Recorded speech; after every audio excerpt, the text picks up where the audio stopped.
U.S. Special Operations Command recently hosted delegates from 96 countries as part of International Special Operations Forces Week in Tampa, Florida. One of the highlights of the conference was the land, air, and sea capabilities demonstration. Senior Airman Laura Beckley has more on the mock assault and rescue operation. These boats perform short-range insertion and extraction missions. Special Operations Forces, or SOF teams, from several partner nations work together in a carefully orchestrated drill off Tampa Bay.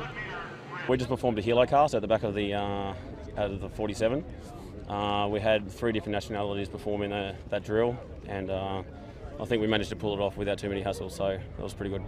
2 rigid hull inflatable boats, or RIBs, are now approaching the main enemy village to execute the hostage rescue mission against a fortified enemy position.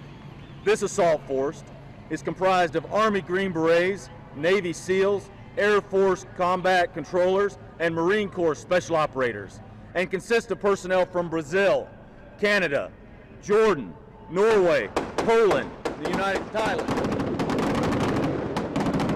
The action-packed capabilities demo included a mock enemy assault and hostage rescue, and plenty of boats, helicopters, and other aircraft.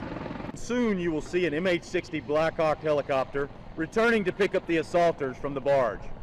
They will use the Special Patrol Insertion and Extraction System to depart the area. This system is used for extracting personnel from areas where helicopters cannot land, such as dense jungle, aboard vessels at sea, and from atop buildings in urban areas. During this method, a rope is attached to the helicopter and lowered down to the personnel. A series of rings on the rope allow operators on the ground to harness. 10 other countries participated in this mock assault demo, but this isn't the first time they've worked together. All of these SOF teams have either trained or engaged in combat alongside Special Operations Forces. As impressive as all of this is, it's even more impressive when you consider that these teams had to merge different tactics, different techniques, different procedures from 10 different nations and overcome significant language barriers. And they choreographed all of this demonstration in just 4 days. People would think that it was difficult, but for us, it really wasn't that hard. Our forces showed up extremely compatible as it was, because everyone's extremely professional.